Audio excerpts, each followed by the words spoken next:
Hi, my name's Jeff Dixon. Welcome once again to the Carpenter Shop. I'm glad you checked in. Speaking of checks, did you hear the story about Samantha Dobbins? She wrote in the newsletter of her South Carolina church how she and her husband had a new baby, but very little income. They were discouraged. He was looking for a job.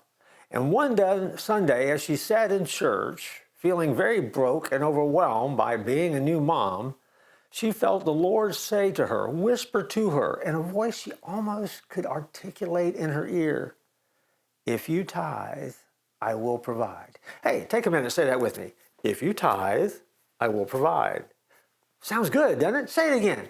If you tithe, I will provide. Why am I saying that? So you'll send us a check? Sure, by all means.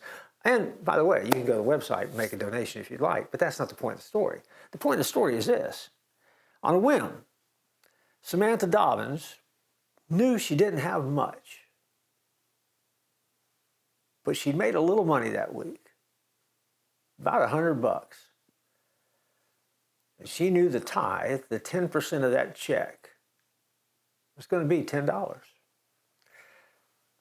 $10 in the grand scheme of maybe a church operating budget may not be a big deal to most people looking in from the outside.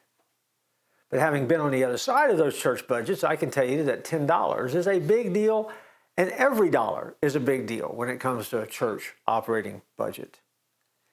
She wrote that check by faith, and she gave it. She did it because she heard what she believed to be the voice of God instructing her to tithe and be obedient. You know what happened. Next day, out of the blue, a friend called unexpectedly, offered her husband a job that grew into a successful career. In Genesis, Jacob had been a despicable scoundrel when he encountered God at Bethel in Genesis 28. And that's when his life began to change. He had a long way to go. His story had ups and downs. But from the beginning, he committed to giving God a tenth of his income, just as his grandfather Abraham had done in Genesis 14:20. And God blessed it. I'd love to tell you that I could fill up episode after episode after episode with stories about people who could talk about and give testimony to the faithfulness of what God did when they were obedient. They're all true, and they're there, and they're available. Ask somebody who tithes. They'll tell you.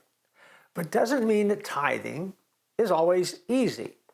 It means that it comes by making a choice, a conscious choice to remember that what you have, all that you have, is a gift from God. And you are entrusted by the Creator of the universe with what you have to manage it well. Common sense would dictate, if the Creator of the universe asked for a tenth of it back as your baseline, as your low bar of faithfulness, you ought to tithe. And yet, for many people, they get baptized.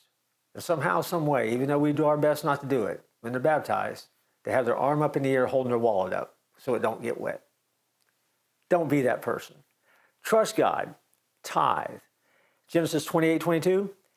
And this stone which I give you as a pilot shall be God's house, and of all that you give me, I will surely give a tenth to you. That's the testimony of Jacob, his promise to God. He did it. God blessed it because God promises that he will. For Samantha, a tiny little check, a $10 check, meant the world. Was it the difference between her husband getting a job and not getting a job that next day? We have no way of knowing that. But somehow in the economy of God, I think it probably was. Don't be afraid. Be faithful. Start where you are. 10%.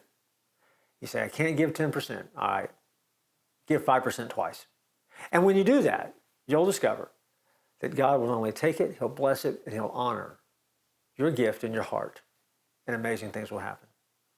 I look forward to joining you next time here in the Carpenter Shop.